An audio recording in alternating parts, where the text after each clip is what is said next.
Hey, good afternoon, YouTubers, Facebookers, party people alike. This is Clay with Clay's AC and Auto Repair and Clay Motion here in Grand Rapids, Michigan, and this is the Clay Way. So, hopefully the video is successful for you and helpful, so you'll give me a subscription and you'll click the notifications. You're more than welcome to share my videos. If you have any questions, hit me up on Facebook under Clay's AC and Auto Repair.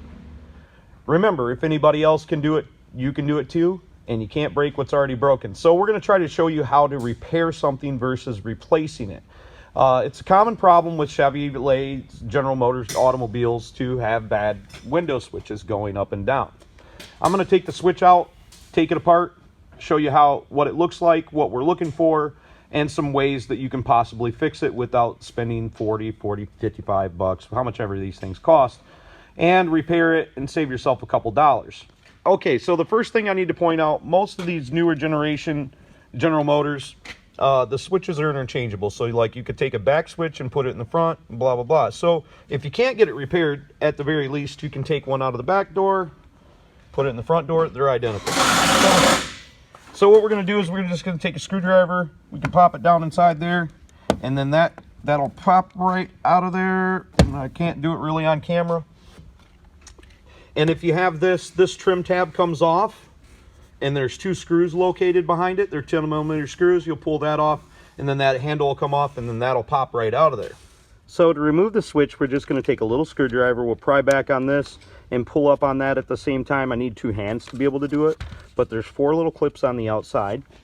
Okay, so now we're going to start the disassembly of the switch, and we're going to have to pry up on these 4 tabs, just like the way we took it out, and separate the base from the bottom. And imagine once we get inside there, we're just going to find that there's a little bit of corrosion on there, allowing the contacts not to contact one another. Obviously, we know we can replace this switch. And guys that get all weird, and I've gotten messages in the past when I took electronics apart, how they're saying I wasn't grounded out. Listen, it's already broken, people. You can't break it anymore. I mean, worst thing you can do is have to replace it. Now we've got the switch disassembled, we can see how it functions. One of these little pushies will push on the back, and one pushes on the front. And we can take this little cover off of here.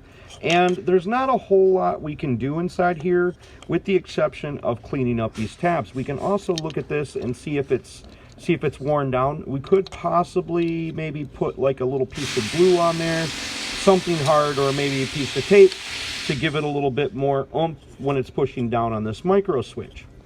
Now, on the opposite side of the little rubber piece, we see that there's little contacts. And what the contacts do is when they're pushed, they bridge these 2 parts and make them one. So what I'm assuming is happening is the metal isn't contacting this metal correctly. So not putting tape in there is probably a good idea, because we need these metal contacts to actually contact that. But you could make sure that if you're gonna put some tape in there to give it a little bit more squishy power, you do it on the opposite side of this, which will be fine because this is a rubber isolator. Before we put any tape on there, and I'm probably gonna put tape on there because I don't think it'll hurt anything, it can just give it more pushing power. We're gonna take a Q-tip and some isopropyl alcohol and clean that up a little bit. And I think once we clean it up, it should work just fine. Now I'm gonna use duct tape. And the reason I'm going to use duct tape is a little bit thicker. You got to remember, all we're trying to do is just add a little bit more thickness and a little bit more so this has a little bit more pressure to it. We want to make sure the little plungers are working the way that they're supposed to. Over the years, they've probably worn out and aren't pressing down quite as hard as they did originally. Now we're going to reassemble the switch and put it in and see if it works, which I'm pretty confident that it will.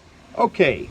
After closer examination, it actually wasn't that these were bad. That's what I'd found in the past, and if you've been working on cars for years, you kind of just assume certain things. But anyways, that's still very good information, so I left it in the video. If you look down here, I scraped away a little bit of the board. You see that copper's not contacting that copper. So what we're gonna do is, we've got some conductive tape right here. We're actually gonna fill in that piece. Now, of course, you could solder it. Couldn't find my soldering iron, looked for an hour this morning, didn't find it anywhere. So we're not going to solder it today. And anyways, I don't want to bridge over between them 2 parts for that one circuit. But I'm absolutely certain when we fix that, the switch will be fixed, and it actually costs us nothing. If you picked up some tape, or if you had some solder, you could go to the hardware store and it'll be out about $8 for a solder gun and some solder. So we're going to use this tape, put it on there, and I'm sure it'll work.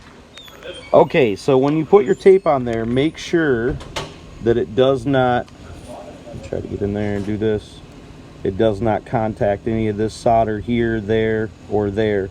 So in my situation, I could have trimmed it back a little bit. I think I will before I put it back together. But this is some pretty sweet stuff, folks, so hopefully you find it enjoyable. Not everybody on the interwebs is doing the same old thing by changing tires and showing you how to do it. Clay's showing you how to do it the clay way, the cheap way. God bless you. Have a great day.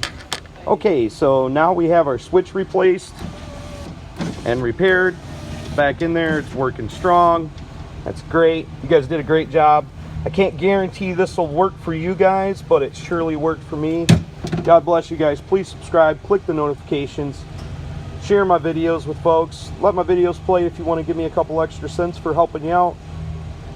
If you want to reach out to me, hit me up on Clay's AC and Auto Repair on the Facebook. Remember, don't be the next to them, be the first to you, and if anybody else can fix it, you can too.